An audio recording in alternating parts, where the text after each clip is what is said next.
We're going to read your comments. Some of his RAF folks over in the UK, they are watching live right now on the laptop up here, and they sent in some comments that they wanted to share with all of you. One of them is recorded, so I'll play that for you here.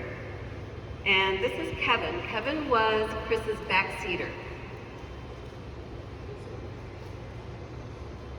Hey everyone there in Florida. My name's Kev. I was Chris's backseater in Phantom Days. I just wanted to say a few words about Chris from me and from on behalf of his other buddies here. Chris was the most spirited person I've ever known. A real warrior at this age. He would have been a warrior, probably a pirate at any age.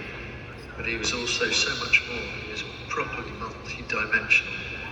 He loved the fight, but he was also kind, thoughtful, caring and loving in equal measure. He loved to let go and express himself every bit as much as he hated bullshit. You'll know that. His Facebook pages were a very unusual mix of loved family, I'm IG, how he loved you, and friends, but also justice done to minorities who deserve more respect, aviation stories, stray cats that needed taken care of, and articles about war heroes who were the very best, gave everything they had in the face of extreme odds, something I know he'd have done had he been called to. He was also super clever and well-informed opinions on most subjects, which he would stand his ground over to the point of being a complete butthead on occasions. I'll never forget one of very many messy late nights, which was like this. This one in the officers' mess bar on Mount Troodos in Cyprus. We started an argument, just me and him, about something, who knows what, I can't remember, which led me to break his juju, his lucky charm chain around his neck. He was outraged, did a good impression of the Incredible Hulk, and before too long we were wrestling on the ground, ripped the shirts off each other's backs, quite literally, to be interrupted eventually by an armed guard being called to the scene. We were told to keep the noise down. I considered complying, but only Chris would have had the nerve to make the reply he did, while drunk, shirtless and bloody, with a broken but still smoking cigarette in his mouth.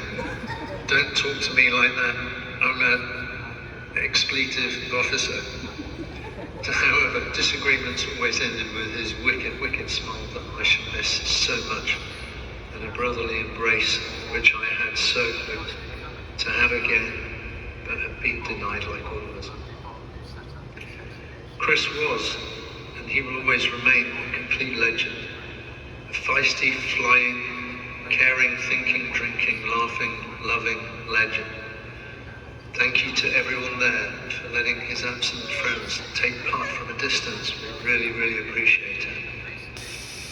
And I really hope we can thread a line between us and meet up over there in the sunshine, or over here in a decent pub, the 74 Squadron reunion maybe. You're all invited to properly share our stories and love for Chris and everything good that he was, including the tower of strength and dignity that he was during his illness, right to the end. Remember him, but don't get too weepy. We'll probably have our moments, but he'd probably like this memorial to end by us all drinking too much, wrestling each other to the ground, and then laughing at the wonder and absurdity of life, just like the end of a good barroom brawl in the West. Our thoughts are with everyone, especially to his beloved Jeannie. Miss you as well, Jeannie. Hope to see you soon. Family and everyone else closest to him. Chris, we salute you. Rest in peace, mate. Thank you, Kevin.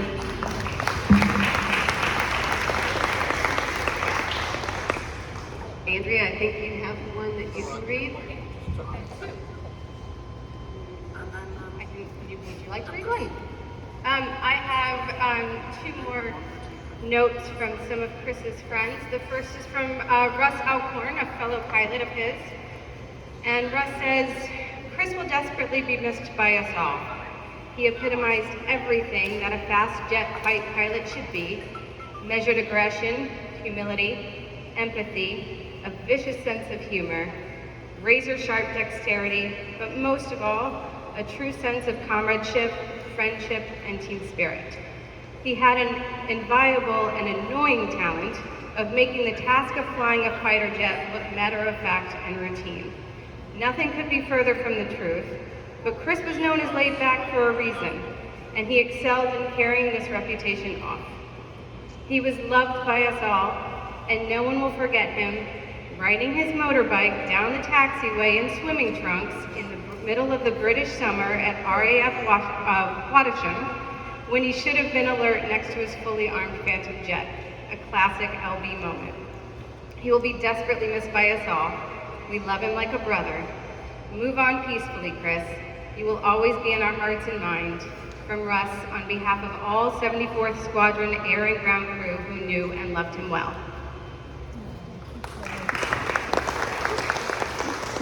And then, from our then boss of the 74th Squadron, then Wing Commander Cliff Spink, and then later to be Air Marshal before retiring, Cliff says, "It is an incredible privilege to command a fighter squadron, but I was doubly lucky because I had people like Chris on the outfit.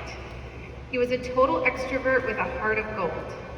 He was also an outstanding aviator, keeping an F-4 airborne when he had asymmetric flap on his finals was just one example of his skill. I won't pretend that his antics out of the cockpit did not keep me on my toes, but these were just fun and a sheer expression of his love of life. Leading the boys and diving off the top of a cruise steamer on the Italian lakes with a cry of, 'Come on, boss, don't be a sissy,' and later borrowing his cowboy boots for a formal dinner when my dress shoes went missing. Despite his wild side, he had an old-fashioned charm and unfailingly courteous manner. He was popular and loved by the whole squadron family and will be desperately missed by all. Caroline joins me in sending sincere condolences to Jeannie and the rest of the family. LB was not tall, but he sure was a giant of a man." From Cliff.